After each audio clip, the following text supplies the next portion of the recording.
Good, beautiful morning, Firewood friends. This is Chris, and we're in the wood yard. Today is a glorious day. The sun is shining, birds are singing. I hear a John Denver song. It's beautiful. Anyway, today is going to be a wood cutting day. I'm going to cut on the pile right over here till I can't cut anymore. When my arms fall off, I will quit cutting.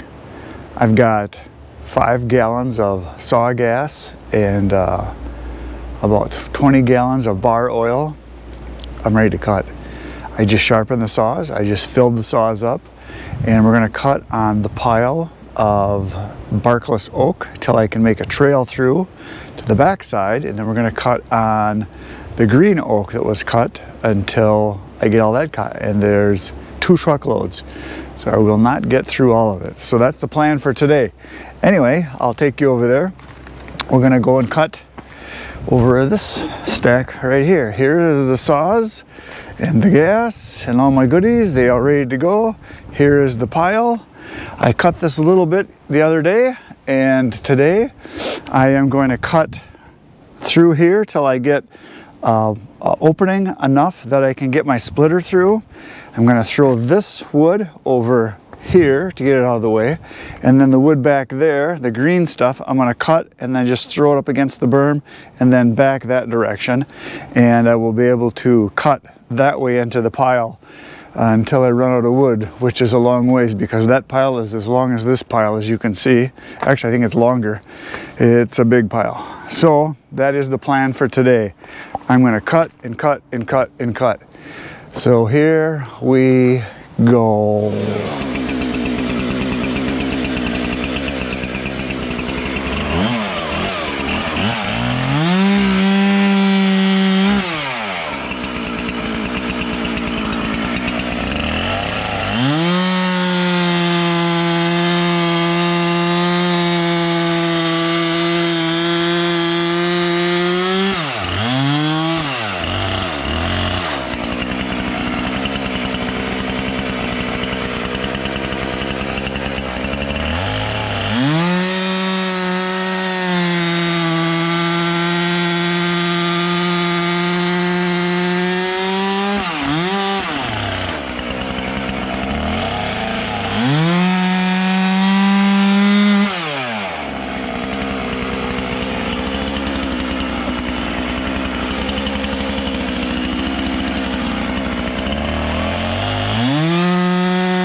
I got a little bit done. I ran about 4 tanks, 2 of the saws. I must hit the ground or something towards the end, and they got dull, so I just shut them off. But then one stayed sharp, so I cut 2 tanks with that one. So almost 4 tanks. And I got this whole area here opened up. As you can see, plenty wide now that I got, there was another runner right here, a stringer. So I got all the way to the first string. You can see where it was right here. So I got all that cut. So now I got a big opening here, and I can get at this green stuff back here and start working on this next. So here's the pile. I got it all stacked up all the way because I didn't want to make a big congestion, not be able to get through. So there's the pile. It's pretty good size. There's a lot of wood in there. Feels like a lot of wood. I've been throwing it up there. So yeah, it's pretty high too. I threw the light stuff up on top. As you can see how high it is there. It goes up a ways. So I got that done. Now I'm going to go in to my building, to my office. I'm going to sharpen all 3 of the saws, get a bite to eat, come back out, and keep working because it is a beautiful day. It's just a slight breeze. Sun is shining. It's got to be close to 40 degrees. It's just beautiful to be outside. I feel sorry for you guys sitting watching this inside. See you in a bit.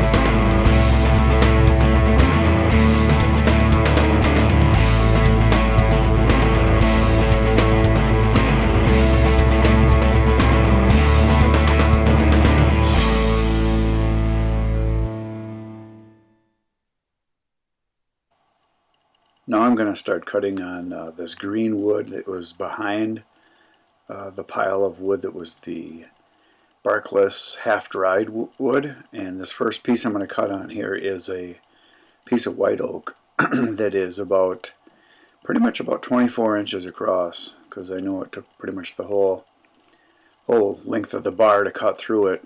And the reason I'm talking about it is that's why I've got a 24-inch bar, because I get a lot of stuff that is right up to about 24 inches. And I used to run 20-inch bars, which are safer obviously, and they're faster to sharpen because there's less teeth. But I found that when I bought my first saw with a 24-inch bar, my back wouldn't get as tired. I wasn't bending over as much because you can reach farther with it. Even when you're cutting straight down, you don't have to bend at the waist or bend your back, to reach. And to do these cuts like this right here, where you're cutting from the top and then cranking down around through the back side, having that longer bar is really nice. I like it. I don't think I'd want much bigger of a bar when you're cutting into a pile like this, because you got that backside to worry about all the time. So you got to kind of watch your tip. It takes a little bit of getting used to, because I have obviously had it happen a few times. If you cut a lot, you get every once in a while your tip will hit the piece behind it and you'll get a kickback. It happens once in a while, so you just got to kind of watch it. The more you cut, the better you get with it. But here's an example of why I sharpen my saws every time I run out a tank of gas. Because when you're cutting, you want to be able to cut at maximum at all times.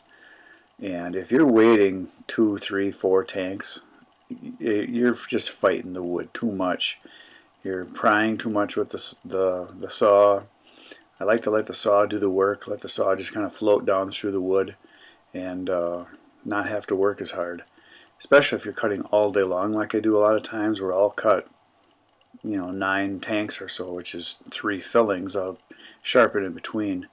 And when you're cutting wood that's partially dried already, like some of this stuff was, it's a little tougher wood, and if you've cut a lot of hardwood, you know what I'm talking about.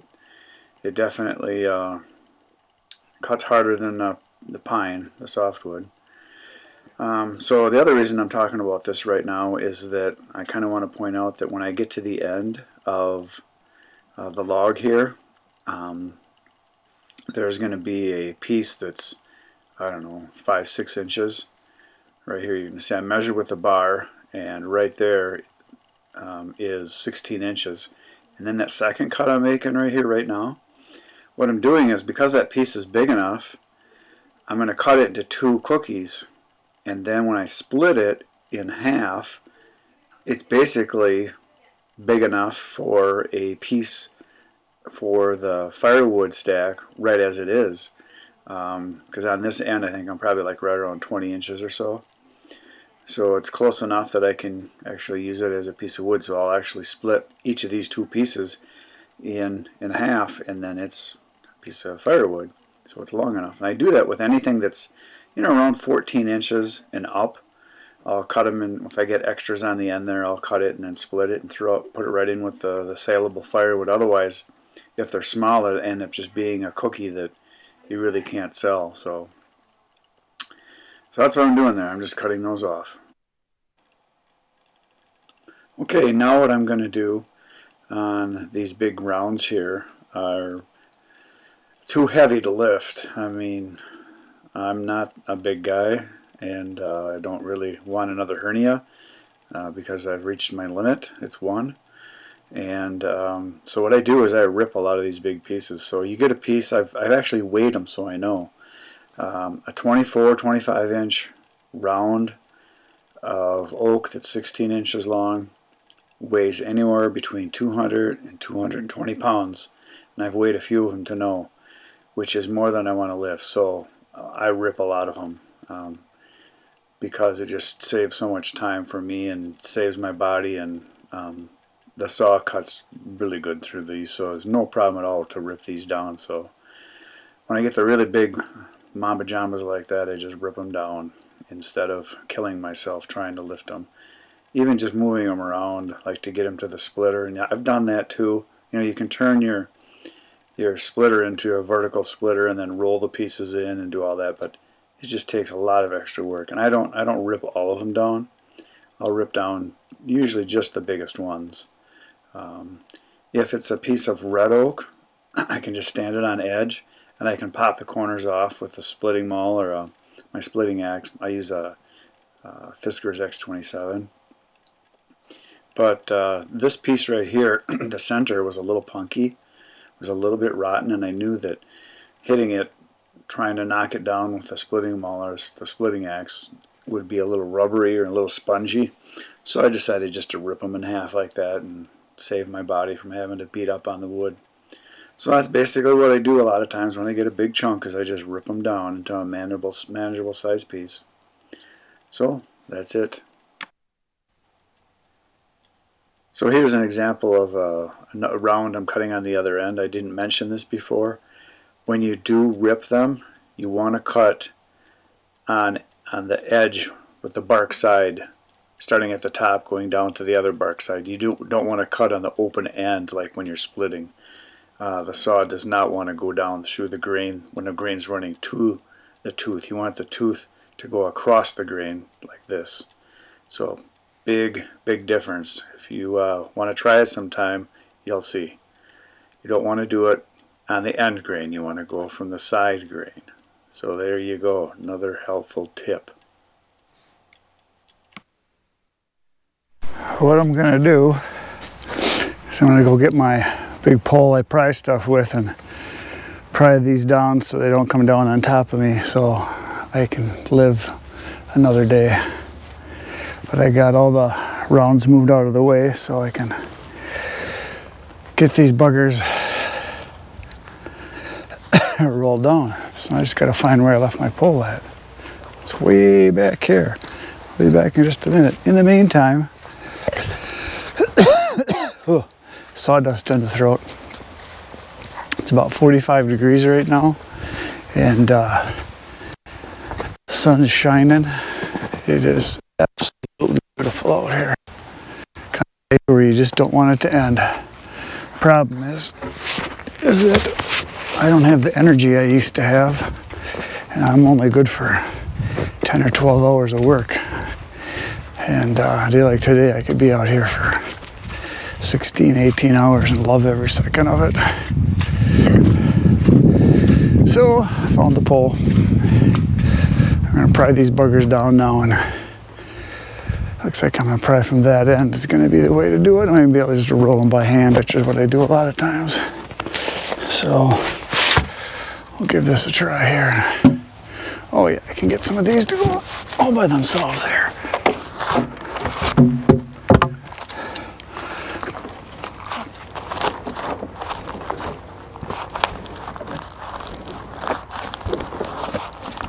This one's a big one. Come on, baby. Come on down. Come on down, let's play. Glad I wasn't standing there.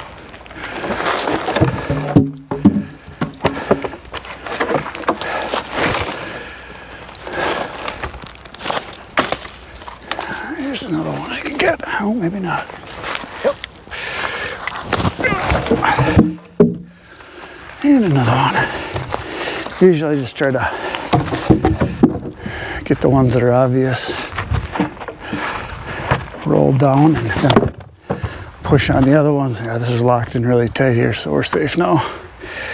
So now I can cut these up and then get those big ones, and then another bunch will come down. That's usually how I do it, a little bit at a time. Basically, when you got an elephant this big to eat, gotta take little bites, because I'll throw you up in the air here and you can see the piles, how big they are. There's a lot of logs there to cut. It's gonna keep me busy for a while. So let's do some more cutting. Here we go.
Today's carnage is complete. I am done. I think I need to eat some supper. It's about 6:30. The sun's setting now. It's about when it sets now, and I need to eat. I got the shakes, losing my balance. Arms are tired. I've been cutting long enough. I cut somewhere between 8 and 10 tanks. I don't know. A couple of the saws I hit the ground like with a half a tank to go. One of them I hit the ground with maybe 3/4 of a tank to go, and so I just quit. But somewhere around probably 9 tanks. I don't know, a bunch. So here's the carnage from today. I'm almost done with the oak. I'm starting to get into a little bit of the mixed stuff there now. There's a little bit of maple. There's some cherry in there, kind of from right about, you can see the ends here that are fresh cut. Right about here is where the fresh stuff ends, and then this way is all the old stuff, so I kind of want to keep that separate. But there also is some oak in there too that I'm going to chuck this direction, but then all this mixed stuff will go that way. I'll cut that from the other direction, so I'm going to try to cut till I get to where I'm starting to run in too much of the mixed stuff, and then I'll start going on the other side. But I got a pretty good pile going here. I'll walk up here so you can see it. It's actually 2 piles, that's right. Cut one this morning and then one this afternoon. So this is the pile that I just was cutting on now, and that's the pile from earlier today. I'll walk over there so you can see that. Yeah, I feel like I got a little bit done today. I'm tired, which is good. So beautiful day to be outside. And tomorrow it's supposed to be a crappy day. It's supposed to rain and then mix with snow and slush, and we're supposed to get anywhere from 1 to 3 inches of heavy wet snow. So I don't know how much I'll get outside tomorrow. We'll see. If it's not too bad, I'll come out and do some work. I'll probably do some splitting or something. But so anyway, I got this pile. This was afternoon, and then this pile was this morning. Looks like we got geese flying over. Seen lots of birds that you normally don't see because it's spring now. 2 days ago, I saw a red-winged blackbird, and then yesterday I saw a turkey vulture, and then today I saw a killdeer, and there was one other bird that I saw that you normally don't see this time of year. Oh, swans. I saw swans 3 days ago. Oh, and yesterday I saw a sandhill crane. So they're all starting to come back, which is usually right around now is when they start coming back. So anyway, that is it for today. Hopefully you enjoyed watching me work and getting tired and sweaty and all that good stuff. And I will be back tomorrow, and we will do some more work. So thanks for watching. Please poke some buttons. If you hit the like and subscribe, that'd be great. And you're a great person, so I know you're going to do it. And I will be back tomorrow. Same wood time, same wood channel. Good night.